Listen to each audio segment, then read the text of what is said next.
a little late, but usually from 6 to 6:30 every Sunday, your boy gives his little take, his little piece of the world when it comes to video games, comic books, and just what's going down. So, let's hold on for a second. Let's get the YouTube live streamers in along with the YouNow live streamers, and let's see what we can do. Open it up. Boop, boop. Let's open it up. Bang, bang. Rob Z, thanks for coming on in. Thanks for checking us out here. Invite your friends. Let everybody know that I am live, as always, 6 o'clock, Sunday evenings. Now, just a little administrative note. Next Sunday, I'm actually going to be traveling, so I will not be live. But I will do a makeup show.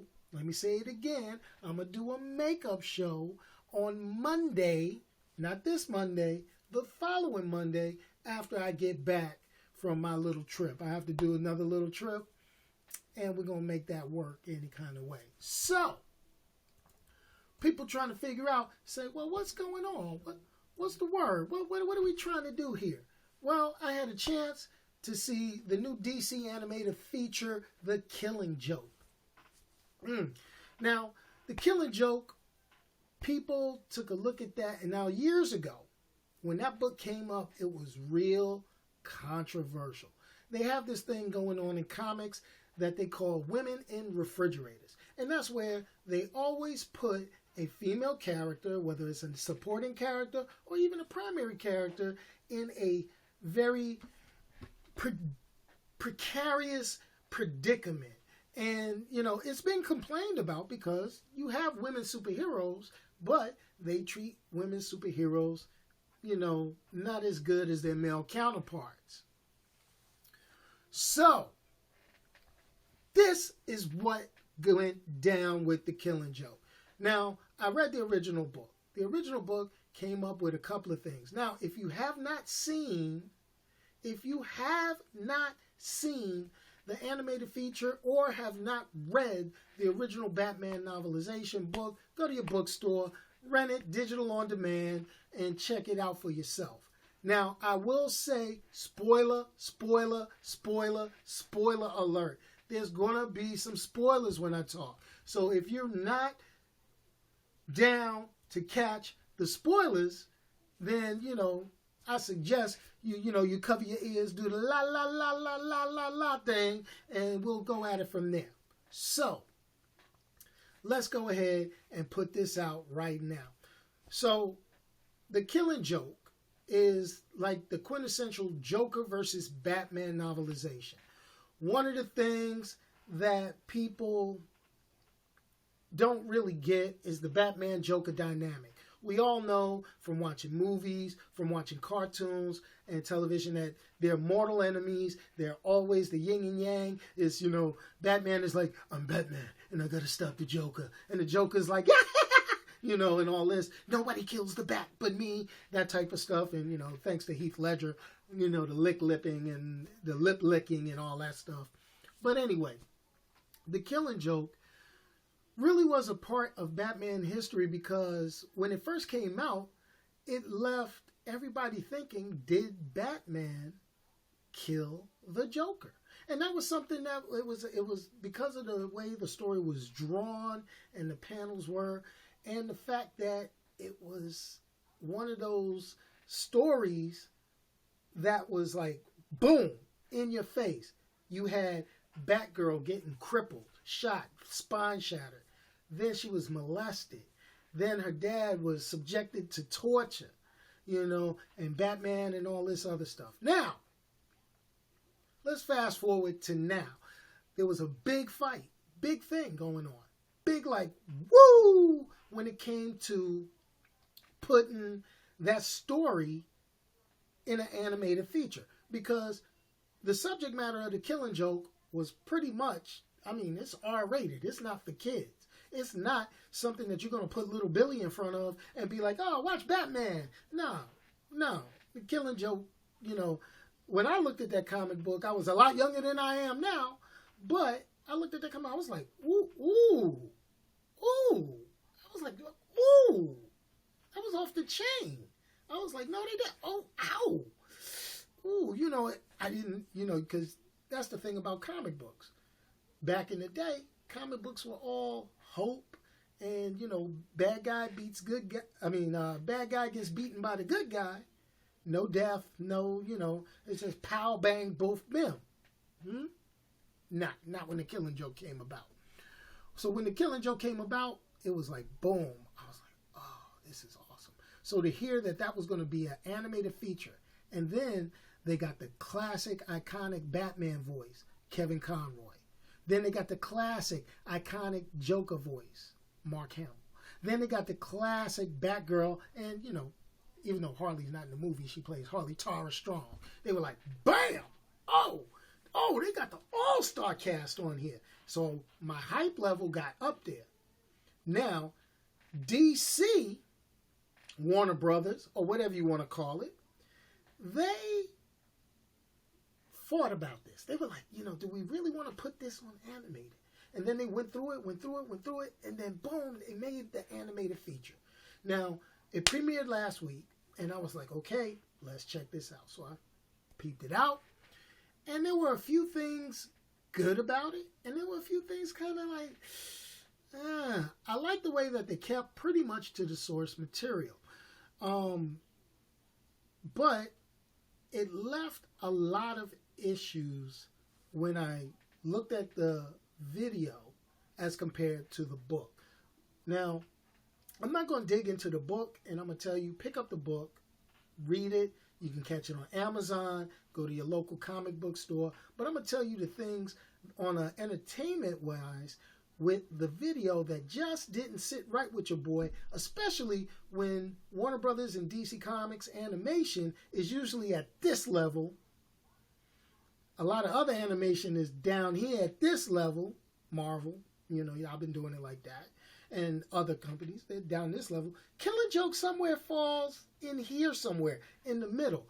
It was good as far as the style of animation. You had the voice actors. But the story had so many gaps to me that they could have filled it in. Okay? And this is the biggest things. Number one, the dynamic between Batgirl and Batman. They played Batgirl a lot weaker, and I'm not talking physical strength, but I'm talking a lot weaker mentally than I would have liked. I mean, maybe it's because I'm so used to how she evolved into the character Oracle and how she became a real strong part of the DC Comics world, you know, as far as the information broker for the superheroes. But as Batgirl, she still had, you know, skills. She was a detective. She was smart. They kind of played her as a love-sick schoolgirl. And I was like, really? You know, I mean, I've seen a couple of memes online after the fact. You know, they were saying Batgirl was like thirsty. She was like mad thirsty going, you know, and Batman, they played Batman real cold and callous and real honest. And honestly, I had to look at Batman in a different light. Batman, you know, pardon my language, but, you know, normally he's railing Catwoman, but he banged out Batgirl in the movie. Like, what? Well, I had to hit it with a what the what? I was like, what? Whoa. Now, aside from all that, just beside that part, there was not a real connection to the Joker stuff with the main portion of the beginning of the story. There was not much of a good continuity flow when it came to the story. You know, they're chasing this crazy dude, mob boss, you know, new mob boss. He's like, you know, like out of control. And then, whoop, whoop.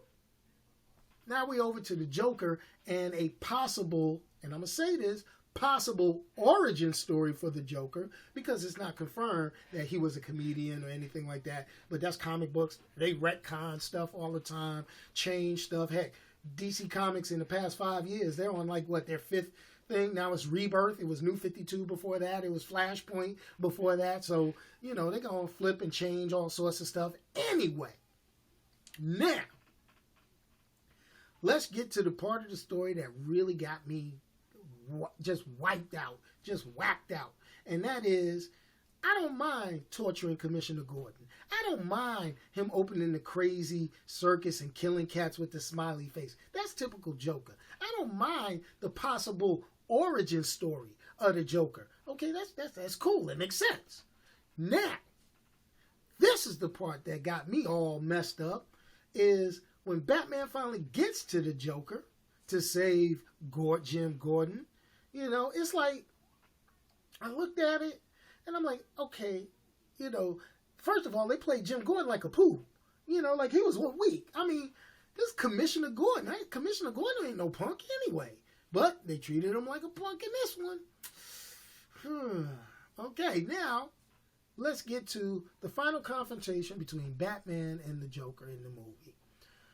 In the comic book, it was a little more defined as to what Batman was intending to do to the Joker after the torture of Commissioner Gordon, after shooting Barbara Gordon, aka Batgirl. It was, you know, just pretty much Batman in the comic book was fed up. And the way the art and the panels were drawn, it was like, yo, I'm going to get you, son. And, you know, they did not have that iconic scene in the movie, which is the end. And Infrared, you made mention of that.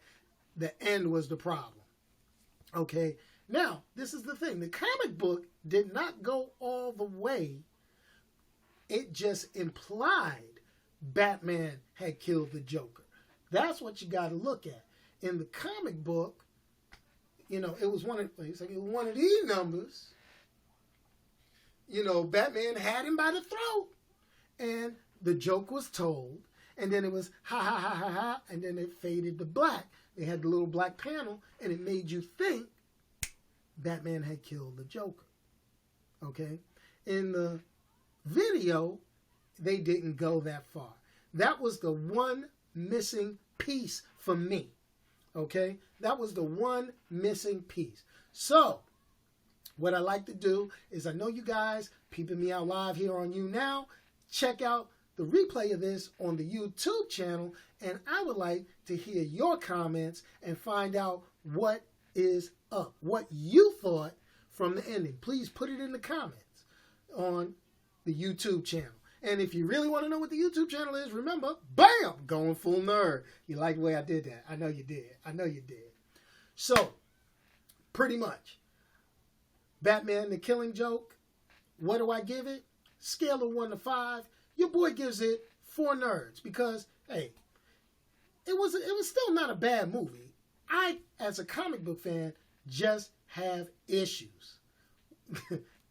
and having issues is more than all the books in those boxes behind me. Having issues with how they did the story.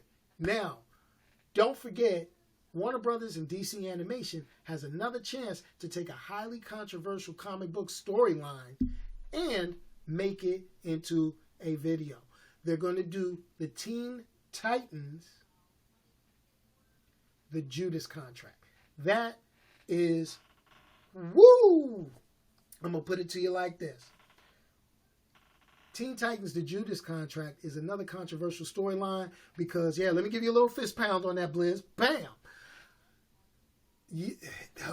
This is the issue with the Judas Contract. The Judas Contract covers a whole lot of stuff. It covers betrayal. It covers the possibility of an improper relationship between Deathstroke and a young superhero, superheroine, supervillain, whatever you want to call her, Terra. Okay? And it also deals with the death of a character. So, all those dynamics, they're going to kind of whittle that down into a, an hour and a half, an hour and 45-minute animated feature. Can't wait to see. Hopefully, they keep all the elements there. All right, well, hey, that's my review of The Killing Joke. Gave it to you 4 out of 5 nerds from your boy Onyx here.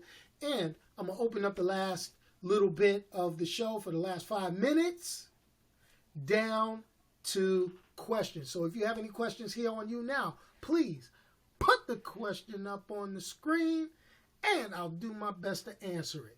Hey, what's going on up to Donnie Darko? Thanks for becoming a fan. Make sure you subscribe to the YouTube channel. And when I say subscribe to the YouTube channel, the channel is right here, Going Full Nerd. Just do the YouTube Google search, and boom, you'll be right there. You'll see all this platinum goodness right there on the screen.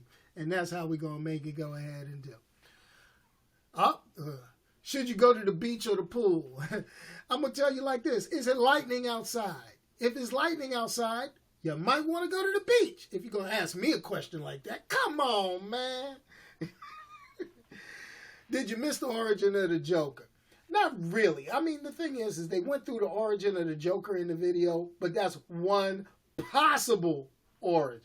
Okay, one possible. They just made the revelation in the Batman comic books that there's not just one Joker. There's not two Jokers. There's actually three Jokers. And I'm like sitting in the back of my mind, what? Come on, player. How y'all insulting my intelligence?